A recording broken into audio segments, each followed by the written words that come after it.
AVIS reminder to... I just did that. Good evening, ladies and gentlemen, and welcome to another edition of the AVIS Vaani curations. Before we begin, please allow me to serve a gentle reminder to everyone. Please vaccinate yourself and spread the message of vaccination in your circle. When you engage with people outside your homes, please wear a mask, please maintain a safe social distance, and do wash your hands frequently with soap. It is only together that we can fight the coronavirus. My name is AVIS, and there is Vaani. Hello, everyone. He is my best friend, my soulmate, and we are the happynesswalas. happynesswalas. Happynesswalas.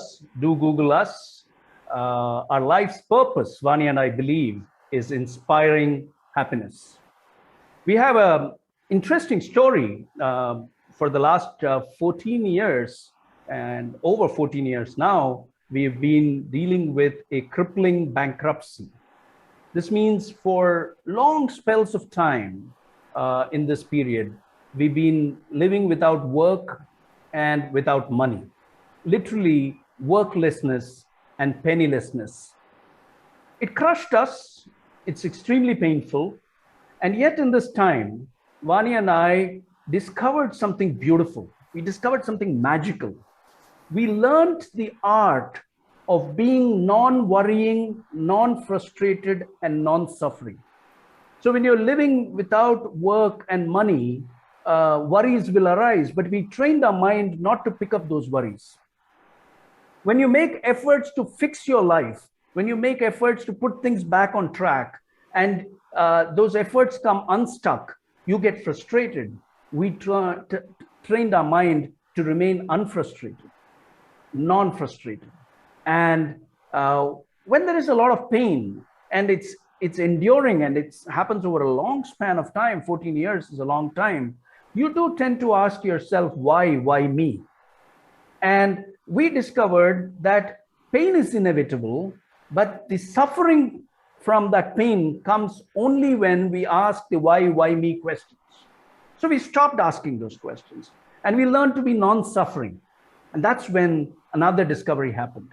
We discovered that when you're non-worrying, non-frustrated, and non-suffering, you can only be happy. You can be happy despite your circumstances. It was beautiful. It was magical to understand this. And then we asked ourselves the next question. Okay, on one side, we are not successful with our worldly affairs. Our business is still, not earning enough to even support our living expenses. We survive on grace and grants. So success is being elusive, but can we be useful? Can we share these learnings that we have from our lived experience? Can we share this with a larger audience? And so we went on to think of ways in which we could live a life of purpose, inspiring happiness. And that's when I wrote my book, Fall Like a Rose Petal, which published in 2014. This book talks about the spiritual lessons that Vaani and I have learned and our family has learned from living without work and money, how to be happy and content while living without money. That is what this book focuses on. The Tamil translation of this book, Udirum Roja Idar Pola, translated by the eminent Tamil writer Charukesi, was released in 2019, and both books are available on Amazon. We also retooled our business, and today we run a boutique consulting firm where we distill lessons on life and happiness from human stories and inspire managers to high performance. And sometime in 2015, in January 2015, we launched 2 conversation series, which are focused on the central idea of happiness. The first of that conversation series is Happiness Conversations. In this series, we explore the journeys of people who have every reason to be unhappy in life, and yet they've chosen to be happy. They've chosen to be happy despite their circumstances. These are people like Vaani and me who are going through a crisis in life, but they've discovered this magic. They've discovered that no matter what you're dealing with, you can live a life of purpose and live a life of happiness. So the Happiness Conversations focuses on the stories of such people. The second series, the series called the Bliss Catchers, the one that you have joined us for today, looks at the journeys of people who have gone on to do what they love doing in life. They've decided not to postpone their happiness, and they've decided to go do what they love doing. So Bliss Catchers celebrates the entire idea of life, and it is inspired by the philosophy of Joseph Campbell, who was an American author and mythologist.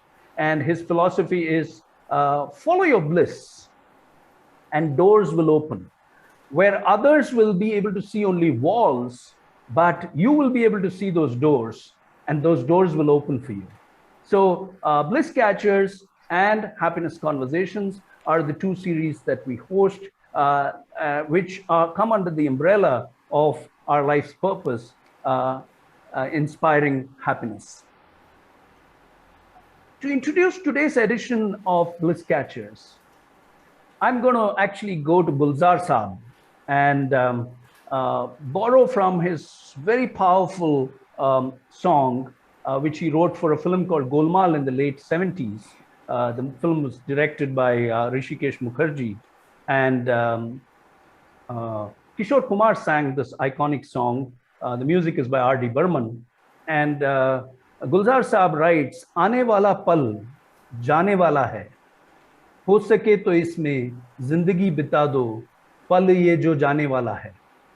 So what he's saying is that the moment which is coming is going away. It's going to flow away.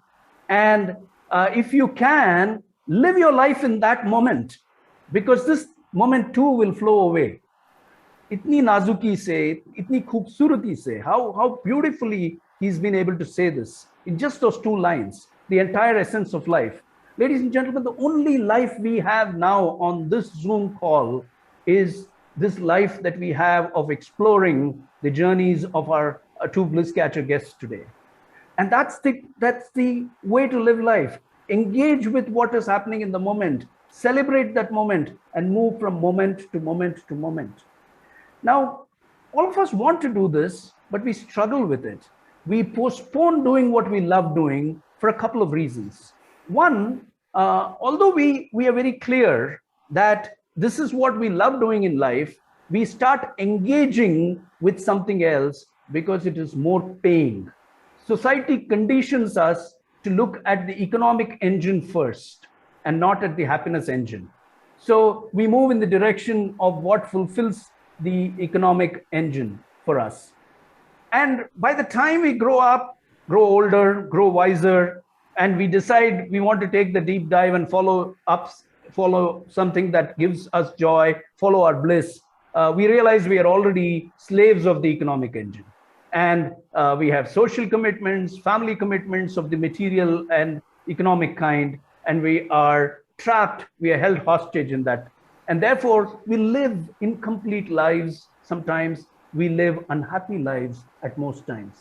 And our Bliss Catchers, the Bliss Catchers that we have spoken to in this series over the last 7 years, we have discovered that all of them have found a way to break free from this being hostage to the economic engine syndrome. So they have found a way to break free. And this series is a celebration of their courage. It's a celebration of their understanding of happiness.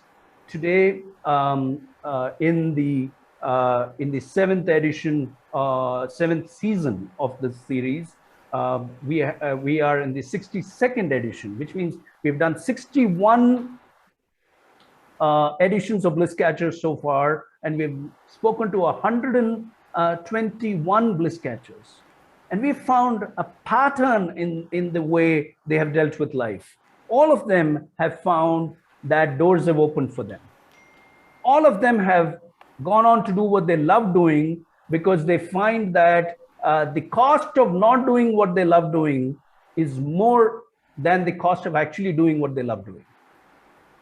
They've all found bliss to be profitable. So following your bliss is not a sacrifice. If you love doing something and you work hard at being among the best in doing that, money always follows. So they found bliss profitable. And all of them have dealt with bliss not as a hobby, but as their entire life. And if you want to know more about this series, do watch our short film on this, a documentary called The Reason Why You Live. For all our bliss catchers, that bliss is the reason why they live. It's not a hobby. And this film is a 12-minute film available on my YouTube channel. And it's made by bliss catcher, conservation educator, and filmmaker Ramnath Chandrasekhar. You will see how this journey of exploring the lives of bliss catchers has evolved over the years, and you will meet some exciting young and old people who have dared to follow their bliss. So The Reason Why You Live on YouTube. Today we have guests bliss catchers number 122 and 123, the acclaimed musician Monali Bala, and the young and happening fashion designer Stephin Lalan. I'm going to go on to introduce them in just a little bit. But before that, I want to acknowledge the presence of our audience today. Thank you so much for joining us. We have people joining us, someone from Armenia, somebody from Oman, somebody from Abu Dhabi, from Sharjah, from London, from Dhaka, from Varanasi, from Ujjain, from Hyderabad, from Mussoorie, Trichy and Chennai in Tamil Nadu, Bengaluru, New Delhi.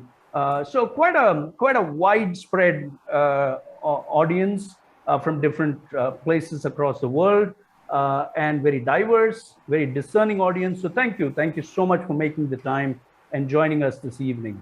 You will find this conversation very uplifting, I do believe. And just so that you enjoy the conversation better, here are a few guidelines. You will be placed on mute all through the conversation. We request you to turn off your videos so that we can squeeze extra bandwidth for recording the conversation, which we are doing right now. In case you're experiencing audio or video difficulties at this time, please leave the meeting and Vaani will readmit you when you rejoin. So that it might be a Zoom issue and it should settle down on your second attempt to join the meeting. If you have any reactions or thoughts, please share them with us in the chat box. We will not be responding to any comments that you may make in the chat box during the event, but at the end of the event, we'll pick them up. This format also does not allow a Q&A with the audience. So the way to communicate with us is to keep sharing your thoughts, your comments as we go along in the chat box, and we'll pick them up at the end. In case there is an internet or a power outage at our end, Vaani and I are on two different devices, and one of us should be back with you very quickly. We also have a 24/7 power backup in this building, and so we should, in a way, be back with you very quickly. On that note, let me move on to introduce our guests this evening. Let me go to Monali first. How do I introduce Monali? I can only say that who doesn't know Monali Bala? If you're in this part of the world, you've been touched by her music in some way or the other, as Vaani and I have been. We've been to many of her performances, and we have found them uplifting and soulful. So it was only natural that we tried to know more about Monali and her journey, and we found that there wasn't much available on the internet. So we set up a call with her, a Zoom call at the end of last year, and we explored her journey, and we discovered that music has been an integral part of her life all through her life, in fact, and particularly in the growing up years. So much so that her father even recommended that she do music for her undergraduate studies. But Monali chose engineering. 15 years on, at the peak of a very successful corporate career in strategic sales for a large Indian multinational company, she says to herself hey, listen, I'm not spending enough time with my music. And she takes the bold, courageous decision to quit a flourishing corporate career and go with her music, be led by her music. 12 years on, she runs the School of Music, which she founded. She's part of an acclaimed music band, Tuning Folk, that she co-founded. And she performs across genres and enjoys every moment being immersed in music.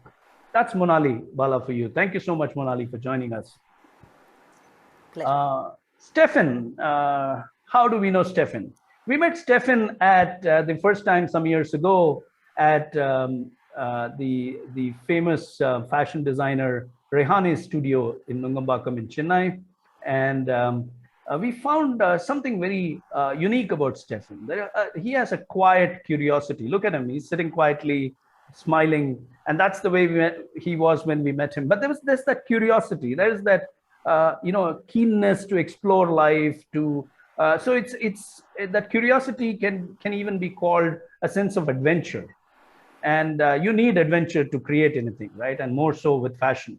So when we sat down with Stephin again at the end of last year on a Zoom call, we discovered that he always wanted to do something related to fashion, but he ended up in engineering school because his family wanted him to try that out because he was very good with chemistry, and they felt this would be a better career for him. But 2 years into the program, Stephin dropped out. He told himself, I can't be unhappy anymore. He tried working at a BPO and he felt he was unhappy there too. And that weeding out of what made him unhappy actually led him in the direction of fashion school. So he joined Vogue Institute in Bengaluru, found that the experiential learning program they offered was very exciting. And over the last few years, he has learned from working with Rehane. He's been mentored by another famous designer, Raji Anand, and he learned from all influences around him to launch the Stephin Lalan label in 2019. And he says, "I'll not trade my my journey as a fashion designer for anything else." But what has this journey been like for these two people? For Monali and for Stephin. That's what we are setting out to explore this evening. And that brings me to the actual conversation. So welcome, Monali. Welcome, Stephin. How are you feeling, both of you? Great. Excited. Same. Looking forward. Amazing. Okay. Thank you. So on that note, let's get started. These are live reflective conversations, ladies and gentlemen. We keep them non-commercial so that people from any walk of life can join. You will find something relevant for you or somebody in your circle to take away from today, because these are untold stories and they are important and they must be told. So let's get started with Monali. Let me ask you my first question. You see, when we talked the last time, you talked about how music was and art and dance was an integral part of your growing up years. And your dad even proposed to you that you should do an undergraduate program in music. But you went on to do engineering. So that's the obvious question, why? Yes, so, I remember having this conversation with you, yes. So, when I was a child, in 1981, I started my music lessons, and in 1982, I started my dance lessons, like most children do. And my dad, in fact, my dad is part of this meeting today. I can see him. He has joined. So he was a rocket scientist working in the Indian Space Research Organization, and he used to sing some small snippets of songs and asked me to used to ask me to sing. And I remember the first song which made him realize that I had a sense of tune was a song called Billy Boy, which was like, Billy Boy, what is your age, charming Billy? I am 6 plus 7 times 11. So it went like this. Now he would say that I don't know anything about music, but I know that you have a tune. And I started my tryst with Carnatic musicians in Trivandrum because that's where I grew up. I also had a lot of teachers there among North Indian and Bengali people who used to live there, from whom I have learnt bits of Rabindra Sangeet and Hindustani classical. I was a very serious student, very intense in my practice, and he did tell me that you should do your undergrad in music. I was a very good science student and I scored excellent marks. There was a lot of peer pressure from my friends that, you should do engineering. Then I made a decision that if I do engineering, I can always do music also. But if I do music as my main undergrad, I cannot do engineering as on the side. And that's when I decided that yes, I will do engineering as my main, as the main course, and continue with my music and dance as I always did. What also happened is that my music kept alive with all the youth festivals, school level, college level. I used to, and I won the Kerala University Youth Festival Award for Music in those days in 1989. It gave me a lot of, I liked the attention I got, all the fun I had with all these youth festivals. Incidentally, when I was in my engineering, I also had 3 or 4 students whom I taught music and made some pocket money in the process. So yes, it was always a combination of my engineering and my music, which I enjoyed in my growing up years. So music never really left you, even though you went into engineering? Never left. Even on Saturdays and Sundays, if I had an examination on Monday, my semester examination, I'm talking of the main exams, I used to go for my classes even on Saturdays and Sundays. Wow. And those days it was not easy. We had to change buses and, walk, and yes, I was a very, very serious student as far as music was concerned. Life happens to all of us differently. And from hearing Monali's journey, I'm thinking of all the people that can relate to the point that sometimes there's peer pressure, sometimes there's social pressure, there's family pressure, or there's just confusion. Should I go this way or should I go that way? But the beauty about Bliss is that it will find you. If it is, see, the point that Monali is making, that even on the eve of semester exams, she would actively engage with her music lessons, with her riyaz, with what she was learning. And that is the seriousness that your Bliss is seeking from you. And if you are showing that, your Bliss will come back again and again and again and give you signs that pick me up, pick me up. Vaani and I are often asked, so what is our bliss? And we say that exploring human stories and gleaning lessons on life and happiness and sharing them through writing, through conversations, through corporate workshops and talks, podcasts and all of that. The channels are different, but the core is in doing this. Now, did we suddenly discover this, or was it an integral part of our life? And I think it was always an integral part of our individual lives. But we tried doing multiple things. At some point, kept jobs. At some point, we ran a company together, which is the one that went bankrupt. And we, have found that in some way, it has all come back a full circle. And that's the next question to you, Monali. That coming back, that full circle, that moment, and the specific question for you is, how did you take the decision at the peak of your corporate career, professional career? I'm sure the money was good, the position was a high-profile position, you were jet-setting, it was corporate sales, large Indian company, multinational company, and it wasn't as if you were unfulfilled in that job or anything like that. It was giving you a lot of, professional fulfillment. So was it a difficult decision to take? Was there a dilemma anytime? should I take corporate, do a corporate job, or should I move towards music? Was it difficult?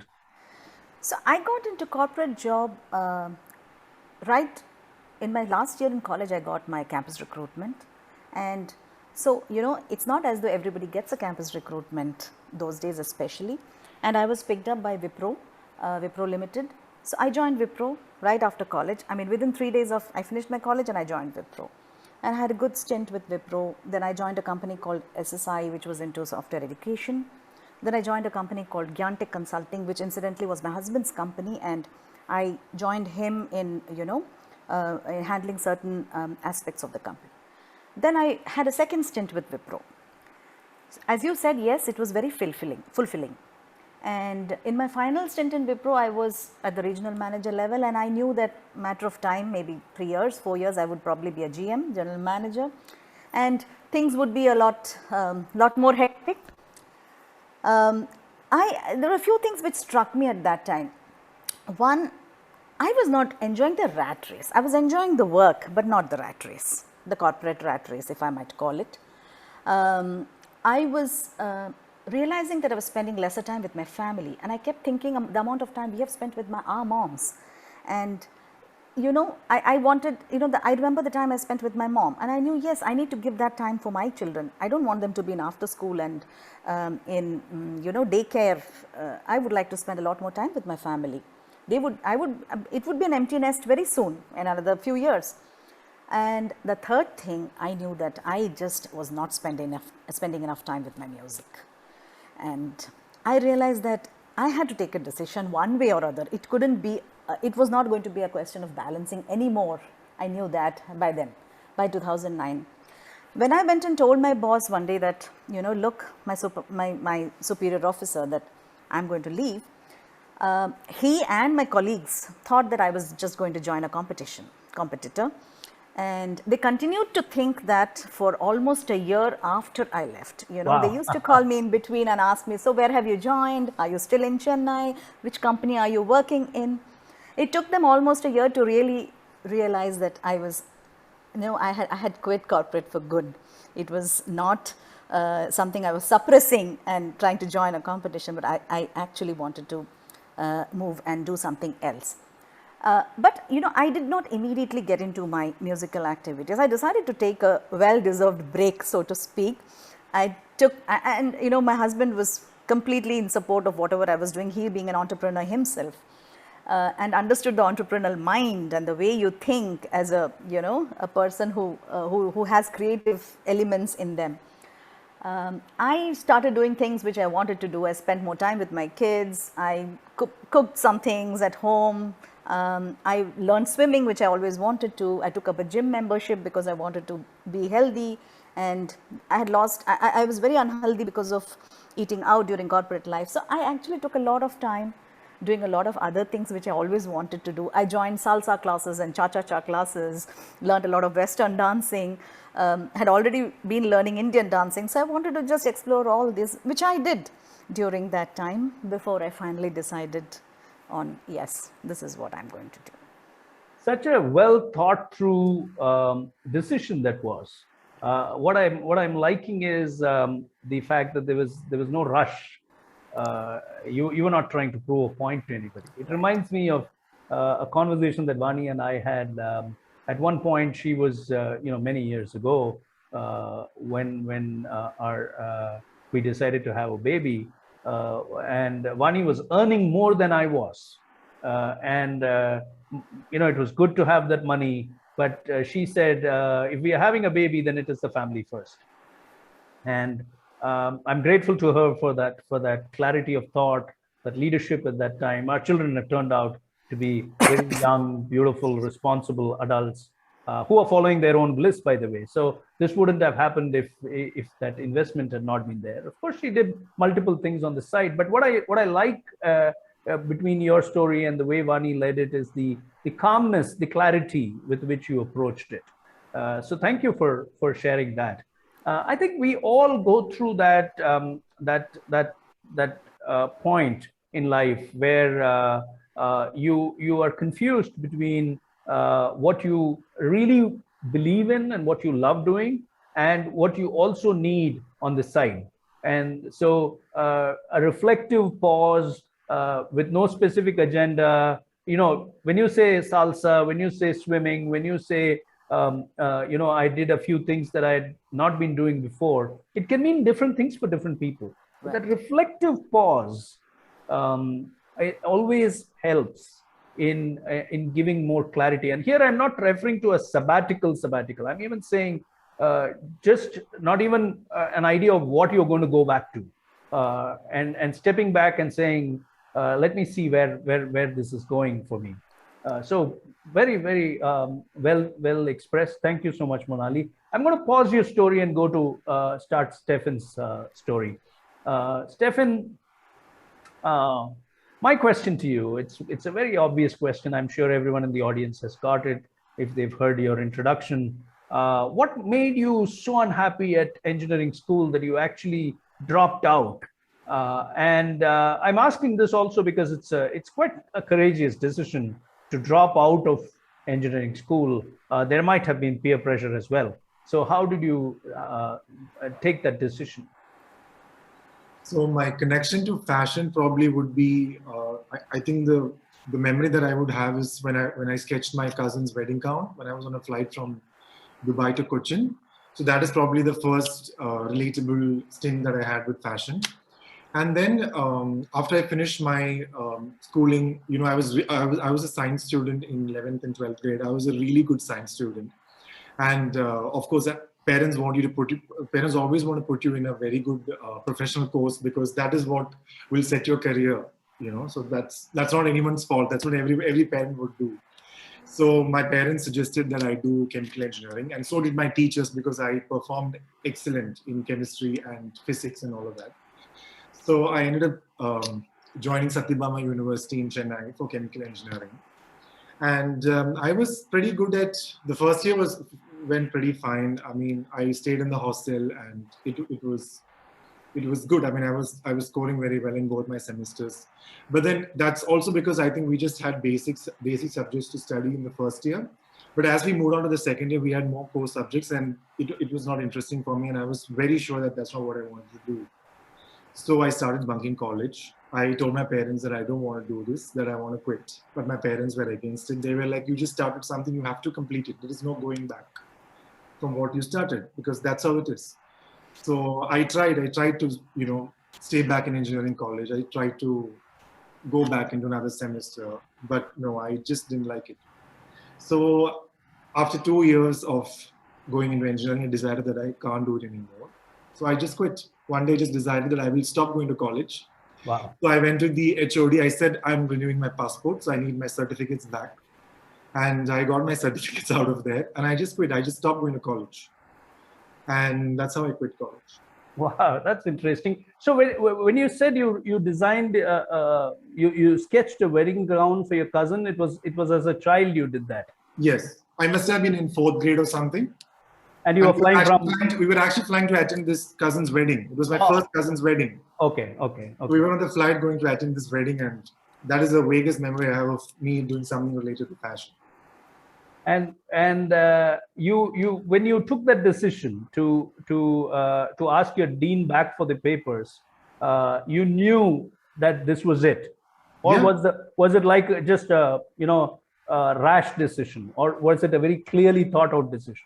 Well, I knew other students who had dropped out of college. So if they hadn't taken their certificate from there, they would never give the certificate till they complete 4 years, or they pay an equivalent amount of fee for up to 4 years. They would never give the certificate back. So I knew the game. So you knew the game. I played along. But did you know where you were going, or you were very clear first that you didn't? I had no clue, but I knew that I didn't want to do engineering. I was very sure about it. See, this is the point. I'm glad you played along as I explored it deeper. This is the point that we picked up from all Bliss Catchers that we have spoken to in this series, that they decide to do what they love doing, starting with first examining the cost of not doing what they love doing. So his journey starts with the intense unhappiness of engaging with engineering, and says, let me put an end to this. there is a price I'm paying by way of being unhappy, and I don't want to pay that price. That's really what drove that decision. Very, very interesting, Stephin. So there was confusion, obviously, right, in your mind when you took this decision. But you were not confused about engineering, but you didn't have clarity about the rest of your life. So how did you end up in fashion? How does that happen? So after I quit, I think it was 2011, I joined a BPO because my parents were really angry at me because I wouldn't listen to them. I was always a disobedient child. So they said that if you don't go to college, you don't want to talk to you because you are not listening to what we are saying. And they live in Dubai, they live abroad. So they were really pissed. So I said, whatever. I went and I joined Ajuba International. It's a medical BPO in Tidal Park here in Chennai. So I joined there. I said, I'll figure life by myself. I don't need your help, Dad and Mom. I'll do what I want. So I went and I joined there. And I got the job. I just went for an interview. I walked in. I got the job. I started working there. I think 2 months into it, I realized that there is no future in working in a BPO. It was just like another job that I'm going to be there at the same spot 20 years down the line, not doing anything great, same boring job. And I didn't want to have that. So I thought, what else can I do? And I'm somebody who loves to travel. And, I always thought that I would also be a cabin crew. So I want to give that a test drive as well. I did a bit of research on the internet of, how that would pan out. But I did realize that apart from Air India, any other airline that hires you is going to fire you when you're 30 to 35. Because only Air India is going to keep you up until 60 or whatever, because it's a government job. So I want to have something that I can probably do for the rest of my life and actually not have to quit it, just because I'm turning old. So, a bit of talking to my friends and stuff, I realized that, that I should go back into doing what I actually want to do, which was fashion. And this was, I think, towards August, September of 2011. And I think NIFT college options were completely closed by then because they have some kind of entry levels to get into NIFT. So it was too late for me to get into NIFT. And NIFT is National Institute of Fashion Technology. So for people who don't know, it's the aims of fashion. So I couldn't get into NIFT and I wanted to get into another college. And a friend of mine suggested Vogue in Bangalore. So I had this money that I was supposed to pay for engineering for that third year fee that my dad had given me ₹1 lakh that I saved that I didn't use. So I just took the money and I had some money from the BPO job as well. And I just went to the college, took an admission and paid and got into college. That's how you got into college? Yes, that's how I got into college. Okay, before I pick up some very beautiful learnings from your story, I have a small question. BPOs were paying a lot of money at that time. 2011, the BPO, rage was still there. So you were obviously leaving a lot of money on the table, not wanting to work in a BPO. For me, I was looking at what would it be for me 10 years down the line or 15 years down the line. Would I be happy at that job? Would I be okay with being in a space like that? If I want to work in a BPO, I might as well would have stayed in engineering and got into an IT job. Like out of 65 students in my class, 63 of them are working in IT jobs. Only 3 of them are working related to chemical engineering or anything like that. Okay. So I'm sure, I'm 100% sure that I didn't want to end up in an IT job any day. You are really lovable, man. Let me tell you that first. For the clarity, young people having this clarity is really, really amazing. I want to pick up 2 lines that you said. One is that you wanted something that will keep you happy over a period of time and would sustain through the journey of your life. It would sustain itself, whatever you chose to do. And cabin crew was not going to be one of that because you're going to be laid off in 10 years because you're not young anymore. And you didn't want to, you didn't use this word, but you didn't want to just be hanging around in an IT job, making a lot of money, but being unhappy.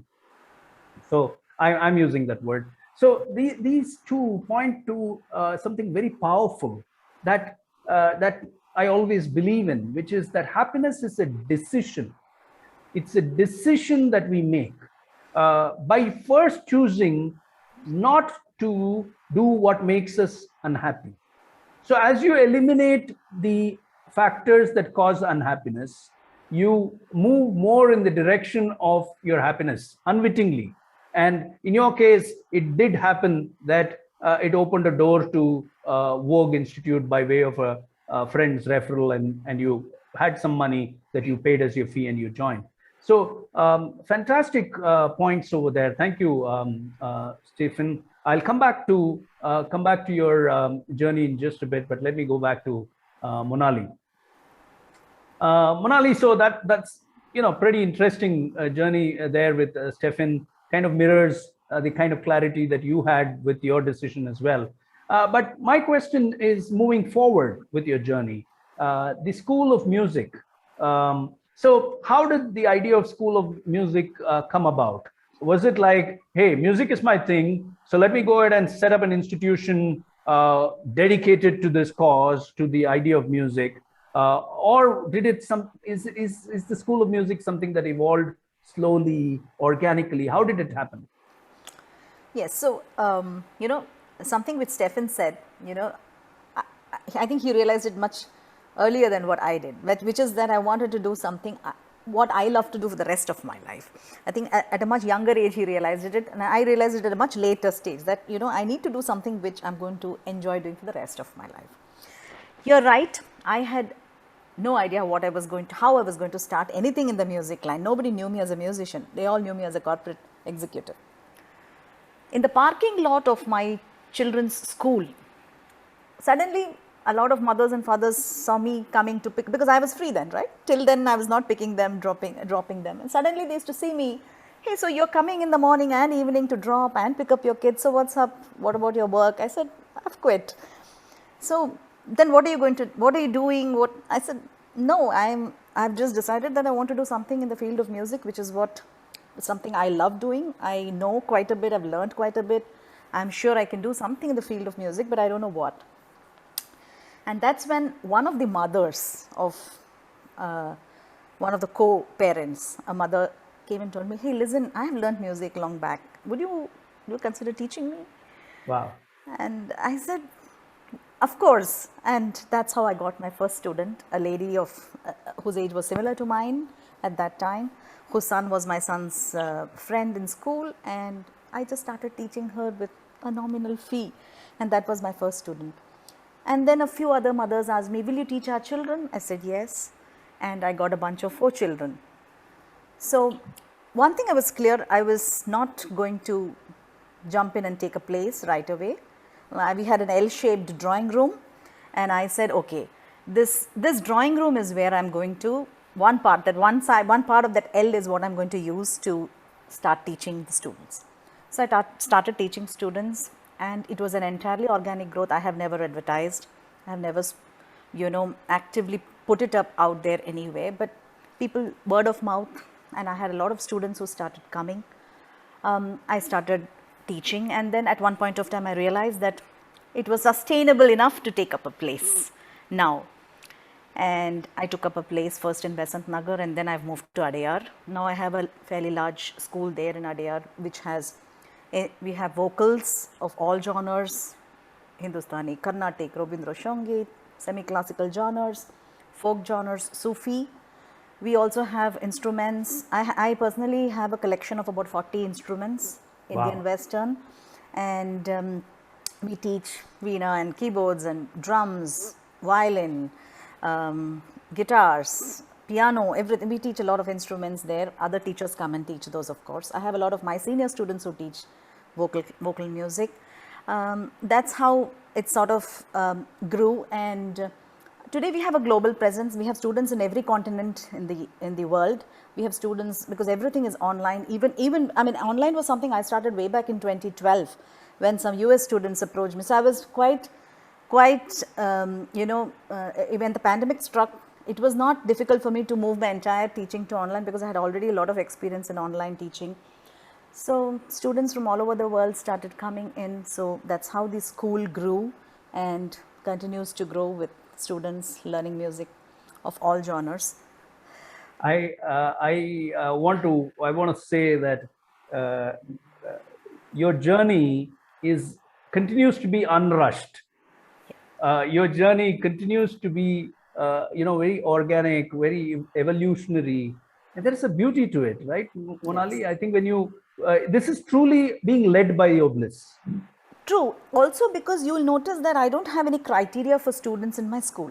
So I have students from 4 to maybe 74, or I even had an 81-year-old once upon a time, but now that person doesn't come. So I have students from 4 to 74, and I truly feel that bliss when a 9-year-old comes and tells me, Auntie, I just love your music classes and I never want to miss them.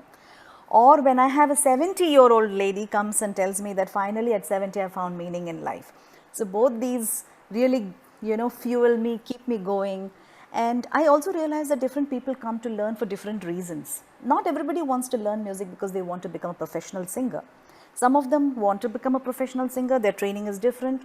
Some people want to connect with their spiritual side, they want to learn music for that. Some people just want to sing a few songs well, that's it, and they come for that. So it's not one size fits all anyway. So I have structured courses for different people to to ensure that it's very highly individualized, so that they get what they want, and their attachment to music, what music means to them, is very important, and not just what music may mean to a lot of other people, whether commercial or in the art music field, but what it means to them. Ultimately, that's what's important. Why is someone learning music? It should make meaning to them.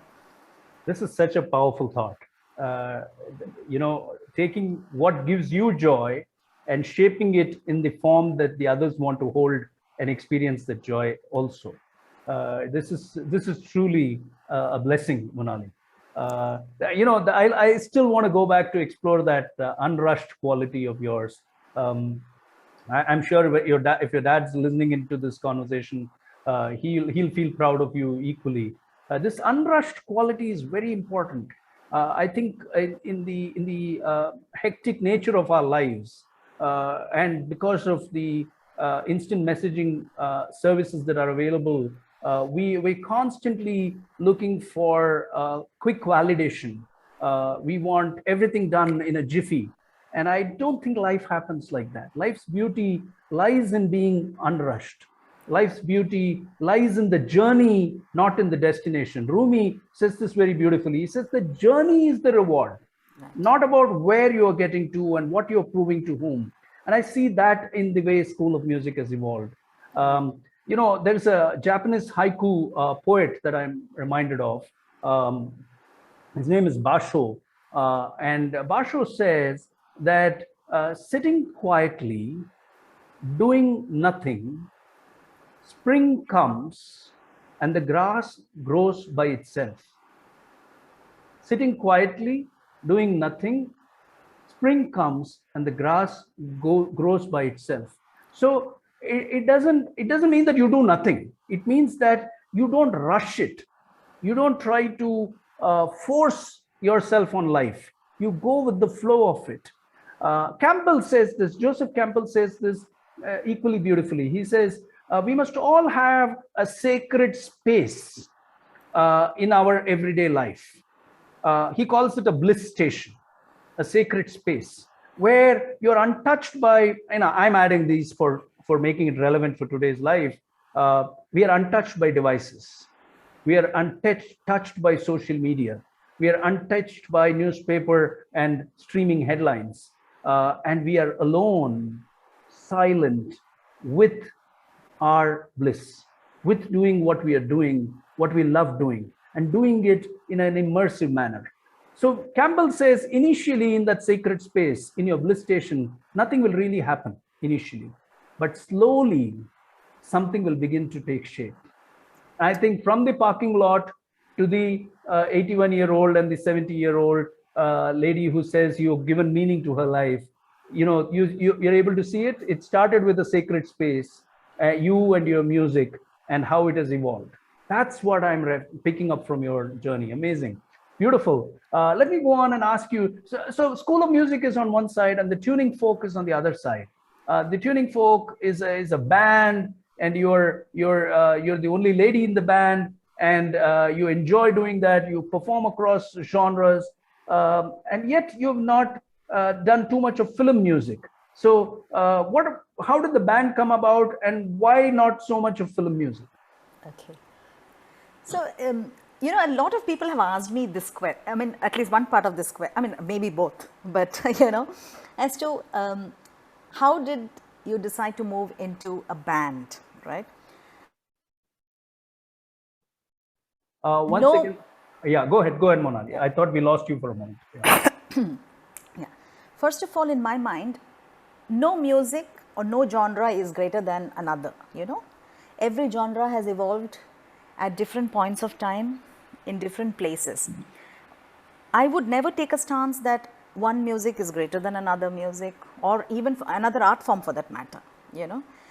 Now, when I feel that art music or classical music, folk music, or film music, I always put them on the same plane in terms of musicality, right? The process of learning may be different, the difficulties are different. It's not as though one is easy and another is difficult. That's not how I look at it.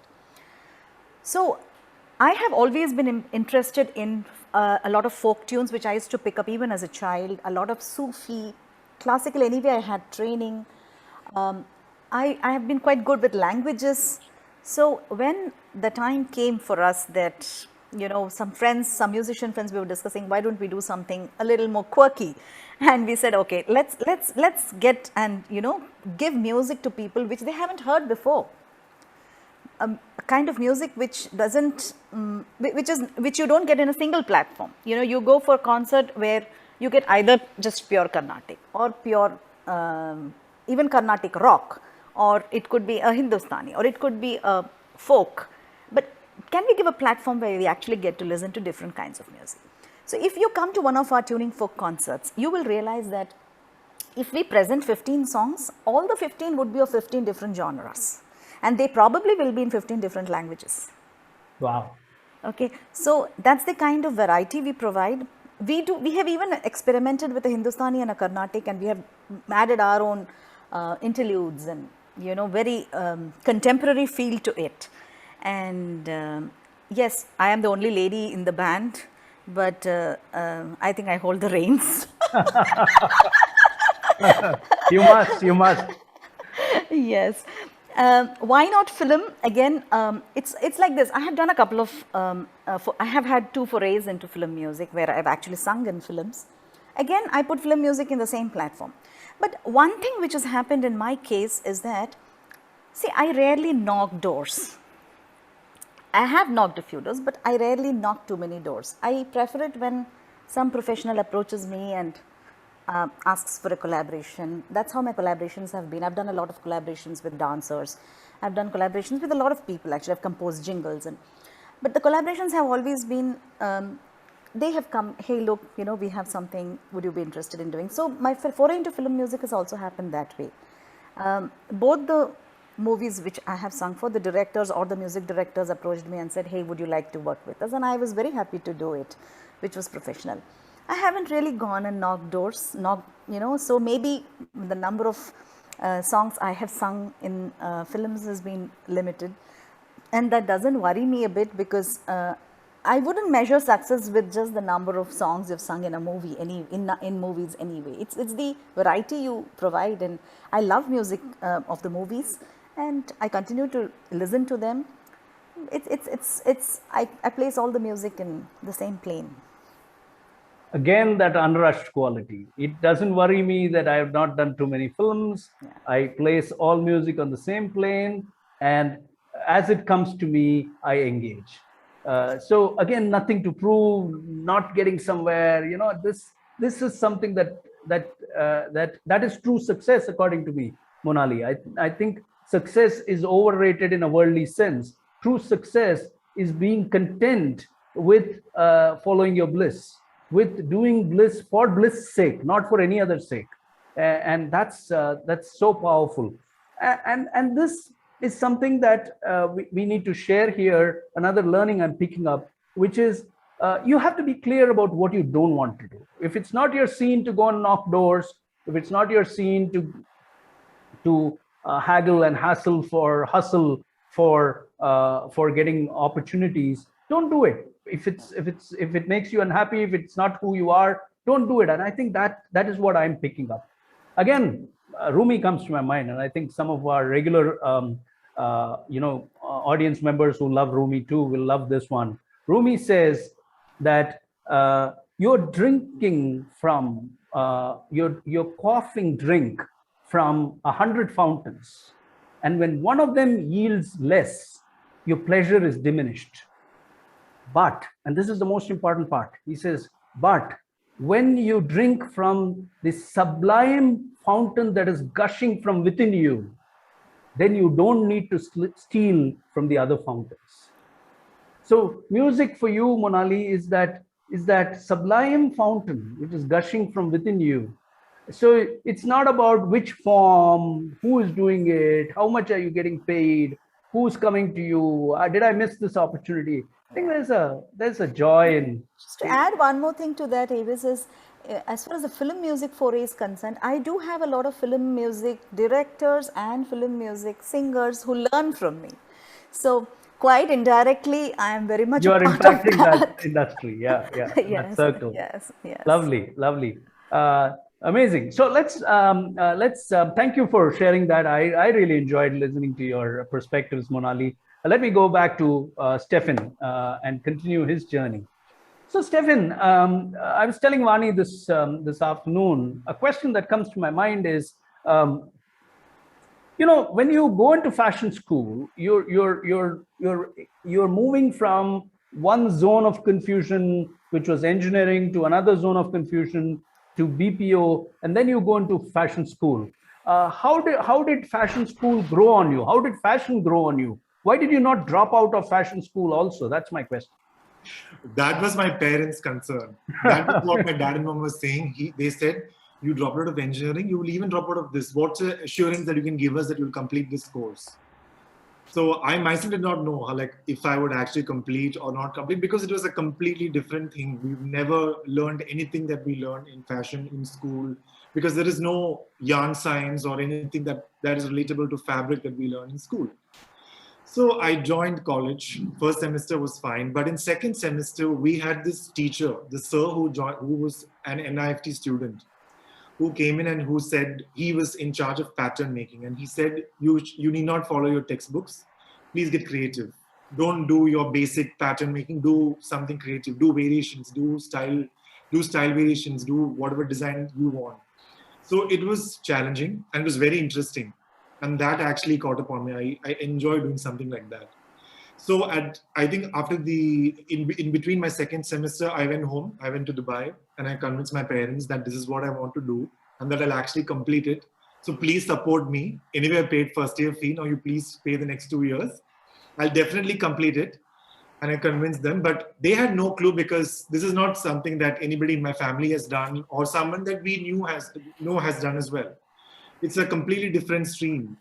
So they said, okay, fine, whatever. So I came back and college was going well, and mom had got breast cancer at that point. So it was a really, I think it was my third semester. It was a very upsetting kind of time in my life. So I did talk about this to a couple of my teachers. So they said, why don't you put more interest in doing the course, convert all your emotional feelings into this, and probably you'll be able to do something better out of this. So that's what I did. I think from second semester onwards, I think I was in the top 3 rank throughout my 6 semesters. So I think it just got really interesting at a point. I think probably from second semester that I used to score really well. And I started downloading books from the internet, from Chanel embroideries, what we couldn't learn in college. There were only a few books in our library. So I used to go to the internet and I used to download books about fashion draping, about a lot of stuff that we don't learn in college. And I still remember there was this friend of mine who I used to take her to multi-designer stores like Illusione, Folio in Bangalore. And I used to take her there tell the shop people that she's getting married.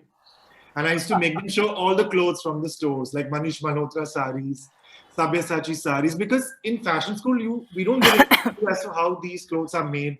We have no insights to how, why a designer outfit is more costly than a regular outfit. Nobody has any clue. So I went there, we figured, I used to go check the clothes out, see how it's finished, learn things. And there was an inter-college festival in which we did a Jamkalam collection. Jamakalam collection. Yeah. We did a collection, me and two other girls. We teamed up and we did, so there were two levels and we did a Jamkalam collection that won us second place in an interstate college competition. And we won 75,000 rupees of coupons from Reliance Trends. Wow. And at that point, my mom, my dad, and my siblings were visiting me in Bangalore because my mom had a chemotherapy and she was staying with me in Bangalore. So I got all this coupons for shopping, and it was one of the happiest moments to take them shopping and just pay for whatever they want to buy. So I think that was one of the very happy moments that I had, and I always felt that I want to be a fashion designer at that point. So powerful. Look at the way how life plays out. Bliss not only finds you, as we've seen time and again, Bliss also finds you at the right time. Remember, on one side, professionally, as a student, you were all confused. I don't think the outside world pinned any expectations on you that you would sort yourself out. If you actually sat with many of them, that's what they would have said, that you get your act together. You're not there. So that was there. The second thing is you have a parent who's not well, and it can be very disturbing when you're dealing with that situation. And that's the beauty of Bliss. Bliss acts as a healer. Many a time, immersing yourself in what you love doing shuts out the pain. So your teachers were right, Stephin. It shuts out your pain. It takes out the stress. It makes you engage with your raison d'etre, the reason for your very existence, the reason for your creation. When you engage with that, it makes you feel better. And in that expression, art is born, always. Pain is a great source for art to be born. And that's what happened with the Jamakalam collection. So if you got the 75 grand prize money, it's not because they loved your hairstyle, they loved what you created. And where did the creation come from? It came from a place of chaos, from a place of pain. And that's the quality of Bliss. It gives you that escape to create art from where others see only pain and only chaos. So amazing, beautiful story. By the way, your Jamakalam collection, even when we received the pictures, looked good, and on the screen they looked even better. We never thought Jamakalams can be put to use like that. So let me ask you another question. As you progress with your career, you go on and launch. Every designer at some point wants a label, so that's not really my question. My question is, a designer who's trying to prove himself to his immediate circle, takes the deep dive into launching his own label. Isn't entrepreneurship scary? Where did that courage come from to go do this? So I kind of felt that I lost like 2 years of my life doing engineering. So I always was in a race to gain back those 2 years. But then I never was able to get back those 2 years because time gone is gone. It's never coming back. So I think I was one of the only students in the college to actually start making clothes when I was in college. I think by the mid of second year sometime, I started making clothes, as in just saris, because I was just fascinated by Vidya Balan. Whenever I used to see her on Bollywood screenings and stuff, I was so excited. So I decided I should just make saris, and I used to just go to stores, pick up fabrics, and started making saris. Opened a page on Facebook and put them up, and people started buying them. So that is when I realized that I could do something related to this. But then I was not clear of what kind of product that I want to make, because saris, the kind of saris I was making was different, but then other stores were also selling them. So I was not sure if this is exactly what I wanted. So I finished my college and I got a job with Rihane in Chennai, and I moved to Chennai, and I worked with her for 3 years. So I managed her production, her made-to-orders, meeting with personal clients, managing the store. I went to Fashion Week with her, Lakme Fashion Week, Amazon Fashion Week. It was quite the experience. So after working with her for like 3 years, I quit in 2018. And it still took me about a year more to still figure out what exactly I wanted to do, because I was so confused in between deciding if I want to do Indian wear, if I want to do Western wear, or if I'll do menswear, just shirts alone, because I love making menswear shirts, but I was so confused. So that's when Raji Anand, a very dear friend, also my mentor, she said, Steph, you just need to start. You just need to get a tailor and you just need to start. Don't wait. Things will fall in place. You make the first step, everything will fall in place. And I was like, I don't have the money to pay because right now I'm without a job. What if I hire a tailor and I'm not able to pay him his salary? What will I do? She said, once you have a tailor, you will find ways to make money because you know you have to pay him by the end of the month.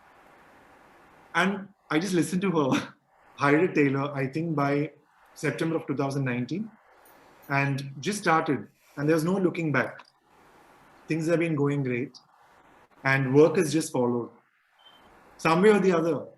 I want to come and explore that last part, but which is took the first step and work is just followed and there is no looking back. We'll come back to that.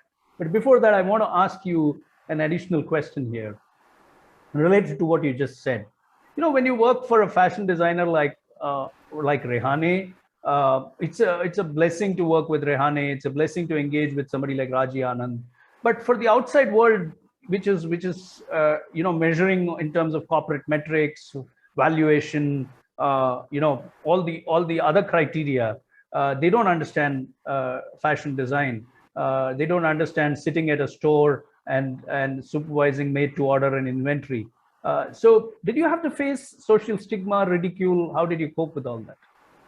Those kind of pressures.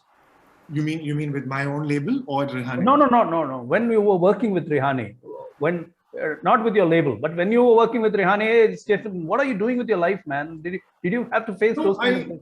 No, I never felt like that. I always thought there was something to learn because whatever we learn in college is completely different from when you work with a designer. Because in college, you're just learning like your fabrics, what fabrics and all that. But once you're with a designer, you learn how to use them, what fabric would work on what body type, what would be slimming, what would be better for volume, what price points can we work at. And what did you do? What did you do with the social noise? If my question is about other people looking at you and passing judgment, did that concern you at all? No judgment at all. I was always very well welcomed everywhere. Wonderful. At least with Rehane, so. Wonderful. So the point which I wanted to explore is that first step. That first step is always tentative. That first step always is coming from a place of confusion, being unsure. But it has to be taken because it's only when you take the first step can you move forward. And I loved the advice that Raji Anand gave you. And that is what really entrepreneurship is all about. Entrepreneurship is not, you know, Vaani and I are celebrating 25 years of being entrepreneurs. We just completed 25 years in August last month. And 14 of those 25 years have been spent navigating through and dealing with a crippling bankruptcy. And we don't feel incomplete. We don't feel any sense of regret over what has happened to us. Because we don't see entrepreneurship as a valuation game, or we don't see it as being self-employed. We don't see it as giving employment to people. We see it as a state of mind. It's taking ownership for what you do. That's what entrepreneurship is all about, taking complete ownership. And what's the biggest thing that we all own? If we pause and look at Monali's story, and if we pause and look at Stephin's story, look at your own story, we own the gift of life that has been given to us. And we own our spiritual talent. Being responsible, mature owners of that gift of life and the gift of spiritual talent is what entrepreneurship is all about. And that's really what you demonstrated in taking the deep dive in October 2019, as you said. So Monali, if you know, I'll finish with Stephin and then come to you for the last question. Okay. So I have one more question and I'm going with the flow. So I'll go with that and wrap up. Stephin, my question to you is, my last question to you is, Have you ever felt like quitting? I'm sorry, I'm being a little aggressive, trying to get this out of you, how you feel. Have you ever felt like quitting? Have you felt like giving up? Any regrets at having quit, dropped out of engineering school? Why do you firmly believe that fashion is your thing? So, as I said before in this, that I've never felt that I made a mistake by quitting it. All right, I never felt that. But I've had so much of fun. Like I'll tell you, there was this incident when I went to Nokia. Nokia has a corporate place in OMR, and I went there to train their employees for a fashion show. And I was choreographing and giving them clothes to wear. And I was there for like 2 days training them. And I was even more sure at that point that that was definitely not the place that I wanted to be at. Okay. I mean, it's for somebody else. Definitely, I'm not saying it's a bad job. It's definitely a very good job for somebody else, but it's not me. It's not what I want to do. I'm so happy. My clothes are being sold in Goa, in Mumbai, in Delhi, in Calcutta, in Hyderabad, in Bangalore, in multi-designer stores. And with this pandemic, it's been tough. But then there are clients that we have who just, like there was this client in between the pandemic, we're not making any money for like a couple of months, and this lady just ordered like a bunch of outfits from another state. She's not even seen me, she's not met me, just send me her measurements. We made the clothes, it fit her really well, she was really happy. It's just things like these that keeps us going. And I'm sure my dad is very proud because his name Lalan is like such an unusual name, and now it's on the label of all my clothes, which I think is really, really great.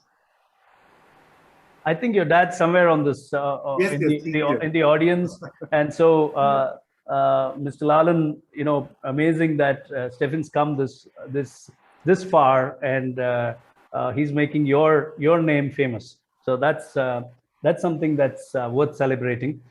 Stephin, so you are saying there are no regrets. No. And you are even more doubly sure after that Nokia visit. Oh yes, definitely. Okay, that's clarity coming from a young to be 30-year-old, and that's, as Monali pointed out earlier, that's a lot of clarity at that young age. Geo beta, very good. I wanna say what I'm picking up from here, that we have to look at life in its entirety.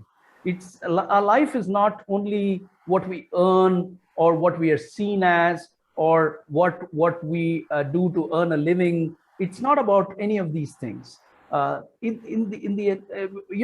we have a predictable income and we have education, the power of economic power and education power, we think we control life.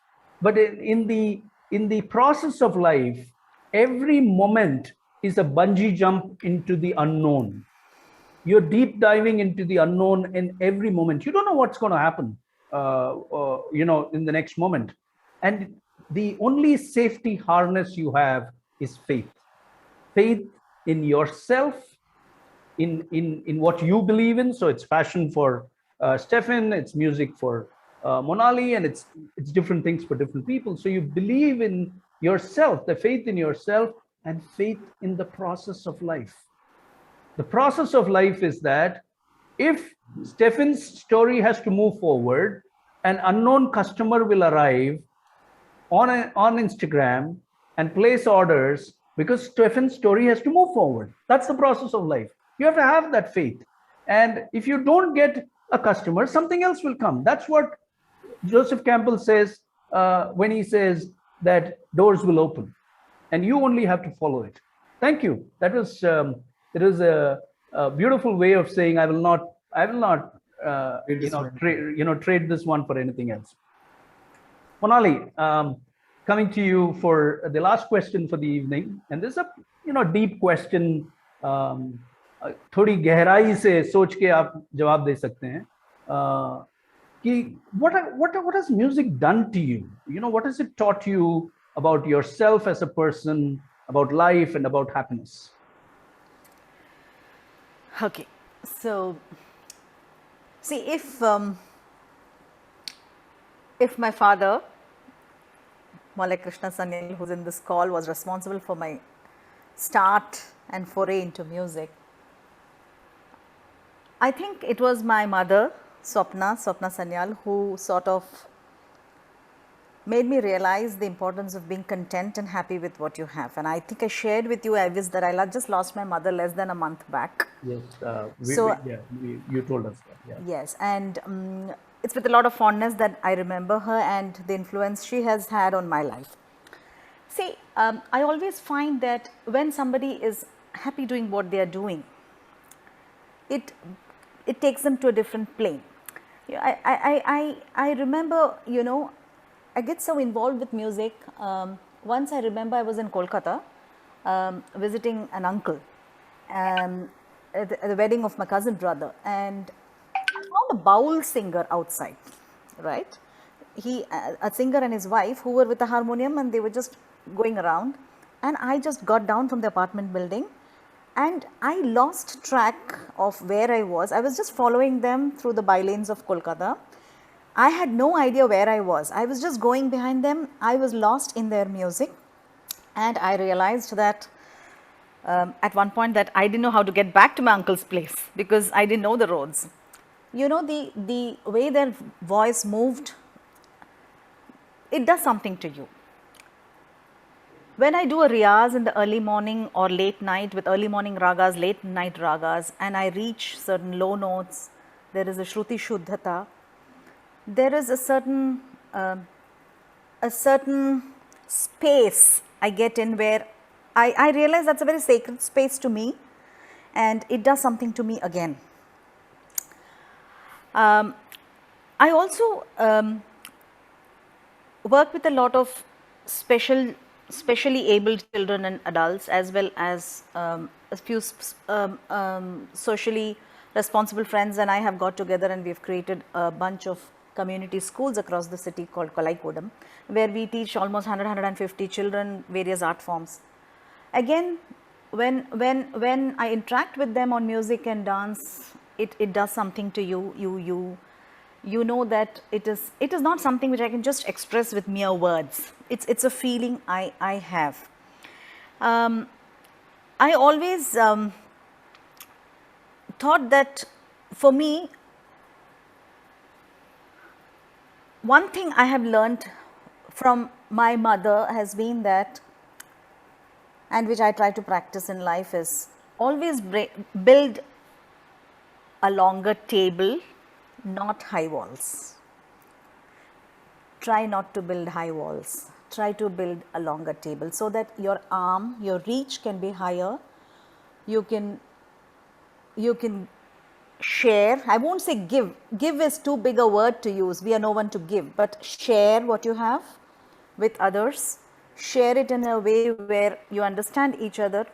And as far as I am concerned, anything for, I believe in a lot of equality. As I was talking about equality of art forms, equality of genres, it's the same for me, whether it's an art form, an art, or a humanity, human beings, it's all the same. So I would always look at music being one of those subliminal forces for me itself, which has enabled all this to reach out to people across differences of, so many different type of people.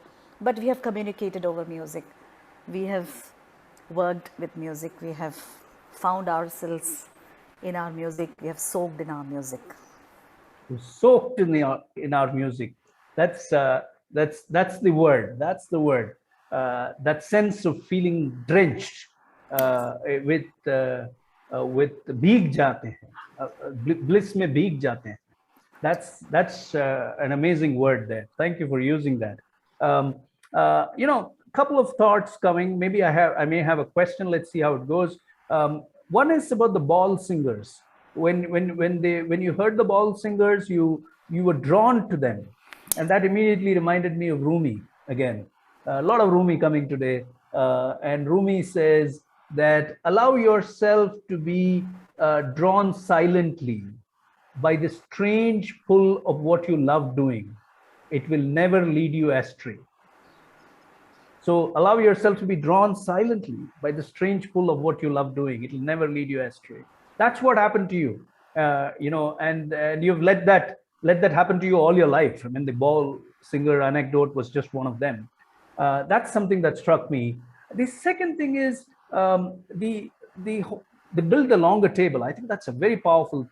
You believe that music has done that for you? That it's helped you share? Is that what you're saying? Yes, because if you look at some of the initiatives which, apart from just being a composer or a singer or giving performances or a teacher, one of the things is I always love to have outreach, to be part of outreach projects where I really get involved with people who, I mean, see today the Kalai Kuda which I spoke to you about, which a few of our friends together we have started it. It's not just only my initiative, but a group of us.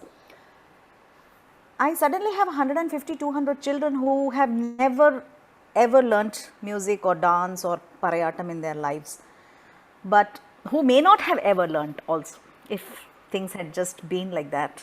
But we enabled it, and there is, the table has really grown longer now. We have so many students, and there's no difference in my eyes between my student who's learning from me directly or another student who's learning in one of these schools.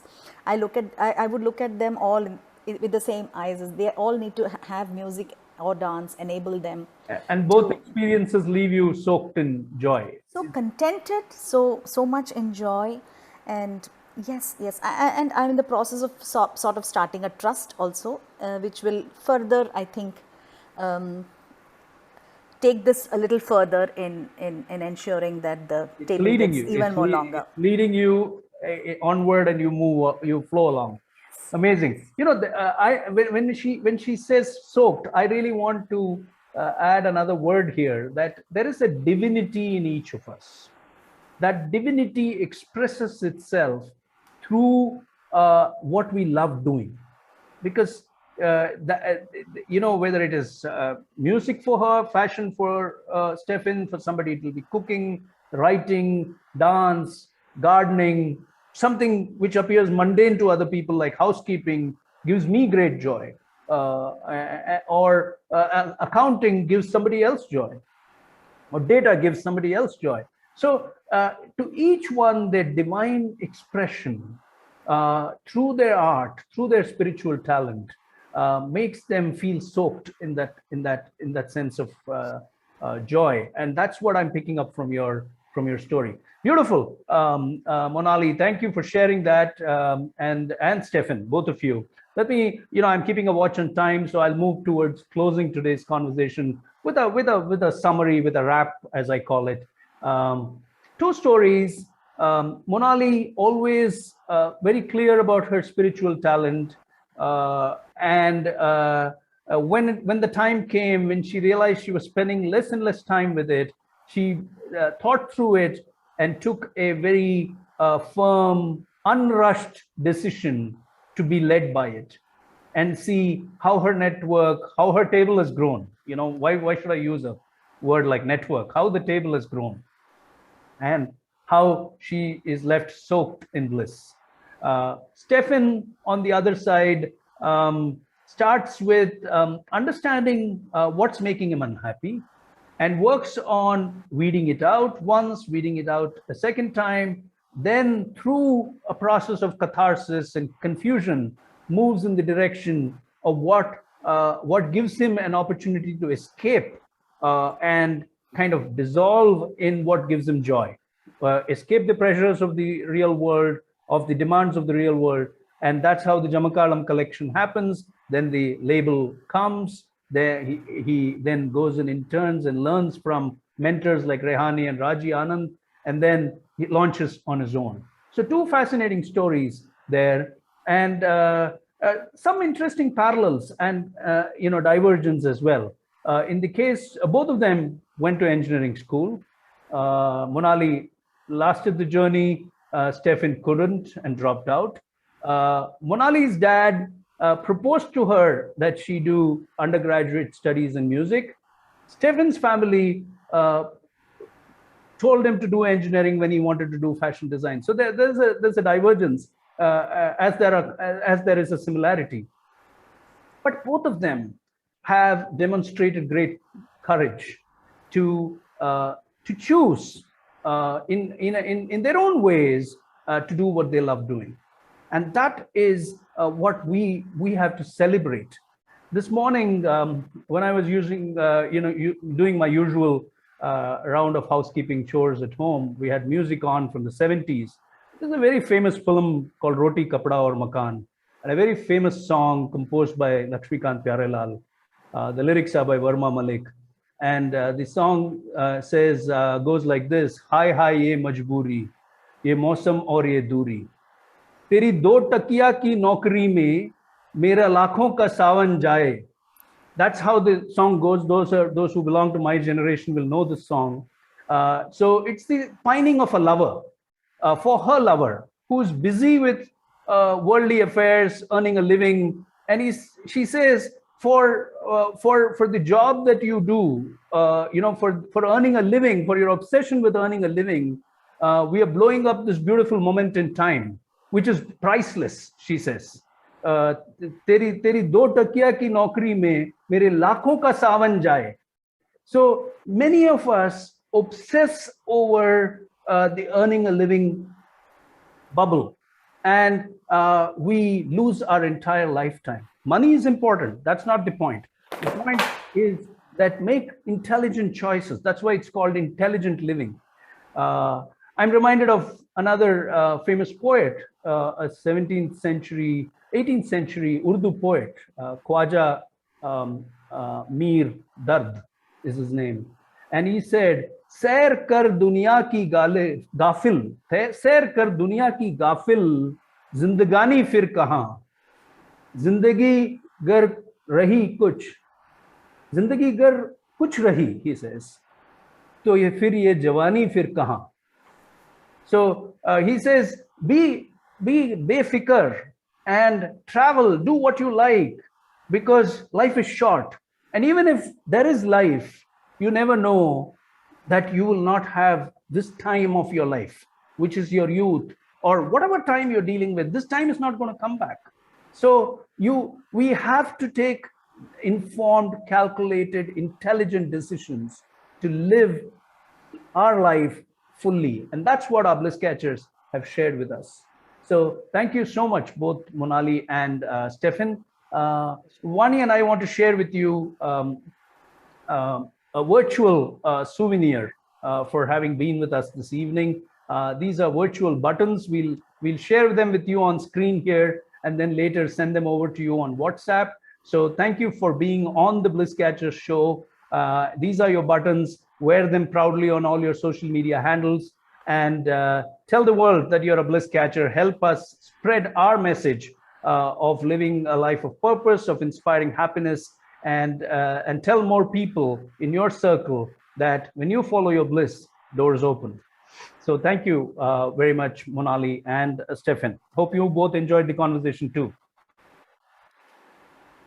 I'll now move on to make a couple of announcements, ladies and gentlemen. Our next event is on the 30th of October. It's an edition of Happiness Conversations, and we have a young journalist, Parvati Bindu Benu, joining us to talk to us about her story. She has dealt with a rare form of cancer called mycosis fungoides. It's a skin cancer, and right from the age of 7 until recently, for over 20 years, she has had to deal with uncertainty, cluelessness, and even fear of death. How did she cope with all of this? And how did she awaken to a life of freedom? How did she awaken to understanding what happiness really is? That's what we are setting out to explore with her here on Zoom on 30th October. It's again part of our non-commercial live reflective conversations. So it's free. If you are on our mailing list, you should be receiving an invitation to this event. If you would like to be added to our mailing list, please leave your name, email ID, mobile number, and the city that you live in. Send it to us on Instagram at The Happiness Wala, or drop us an email from our website, www.thehappinesswalas.com. Before I let you all go, just a gentle reminder again, everyone, Please do vaccinate yourself. Please, when you engage with people outside your circle, outside your home, particularly, please wear a mask, please maintain social distance, and do wash your hands regularly.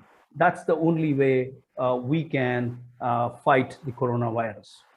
Thank you so much, Monali and Stephin and everyone in the audience for joining us. We loved having you on the show. Be happy, be safe. And on that note, I will end the recording.